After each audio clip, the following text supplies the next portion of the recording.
ஆண்டவராகிய இயேசு கிறிஸ்துவின் இனிதான நாமத்தினால் இந்த காலை நேரத்தில் எனக்கு அன்பானது என்னுடைய பிள்ளைகளே, உங்கள் ஒவ்வொருவரையும் அன்போடு கூட வாழ்த்தி ஆசிர்வதிக்கின்றேன். எனக்கு அன்பானது என்னுடைய பிள்ளைகளே, சூழ்நிலைகள் எல்லாம் மாறி போயிருக்கலாம். மனிதர்களுடைய அன்பு மாறி போய்விட்டதே என்று சொல்லி நீங்கள் எண்ணிக்கொண்டிருக்கலாம்.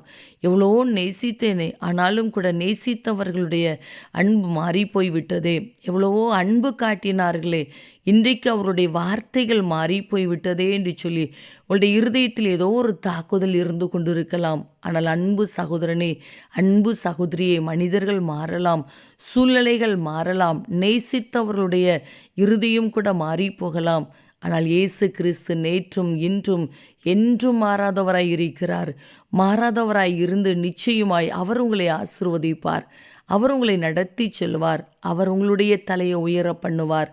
தகப்பனே, இந்த காலை நேரத்தில் உம்முடைய பிள்ளைகள் ஒவ்வொருவரையும் மனதார ஆசீர்வதித்து ஜெபிக்கிறேன் அப்பா. எவ்வளவு நல்லவர், உங்கள் அன்பு எவ்வளவு விலையேறப்பட்டதப்பா. இந்த நாள் உடைய நாமத்தினால் ஆசீர்வதிக்கப்பட்ட ஒரு நாளாய், ஜெயத்தினாலாய் இருக்கட்டும் ஐயா. மாறாதவராய் உடைய பிள்ளைகளோடு கூட இருந்து கர்த்தர் இவருடைய தலையை உயரச் செய்வீராக. எங்கெங்கு பிரயாணப்பட்டு போனாலும் இன்றைக்கும் உடைய பிள்ளைகள் செய்கிற பிரயாணங்கள் ஆசீர்வாதமாய் பாதுகாப்பாய் இருக்கட்டும் அப்பா. மனுஷ கண்களில் தயவை கட்டளிடுவீராக. சூழ்நிலைகளை அனுகூலமாய் மாற்றி கொடுப்பீராக. எடுக்கிற எல்லா முயற்சிகளையும் வாய்க்க பண்ணி கொடுங்கப்பா. சரீரத்தில் நல்ல ஆரோக்கியத்தை கொடுங்க. பலவீனம் வியாதி மாறி போகட்டும். எந்தெந்த காரியத்தை குறித்து பயந்து போய் இருக்கிறார்களோ அந்த பயத்தை மாற்றி அற்புதத்தை காண செய்யுங்கப்பா. இந்த நாளுக்குரிய சகல தேவைகளையும் சந்தித்து நடத்துவீராக. வசிக்கிற வீட்டுக்குள்ள காரணம் இல்லாத பிரச்சனைகள் குழப்பங்கள் வராதபடி தேவ சமாதானம் உடைய பிள்ளைகளுடைய வீட்டை நிரப்பி நடத்தட்டும் ஐயா. படிக்கிற பிள்ளைகளுக்கு நல்ல ஞானத்தையும் பாதுகாப்பையும் கொடுங்கப்பா. வேலை செய்கிற பிள்ளைகளை, தொழில் செய்கிற பிள்ளைகளை கர்த்தர் ஆசீர்வதிப்பீராக, பாதுகாத்து கொள்வீராக. மனதார இவர்களை ஆசீர்வதித்து ஜெபிக்கிறேன் அப்பா.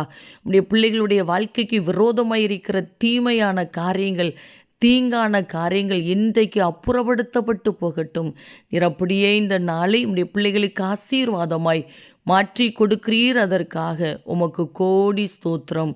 இயேசு கிறிஸ்துவின் நாமத்தில் ஜெபிக்கிறோம் ஜீவனுள்ள நல்ல பிதாவே. ஆமேன், ஆமேன். அன்பு தேவ பிள்ளைகளே, இயேசு கிறிஸ்து நேற்றும் இன்றும் என்றும் மாறாதவராயிருக்கிறார். நிச்சயமாய் அவர் உங்களை ஆசீர்வதிப்பார். ஆமேன்.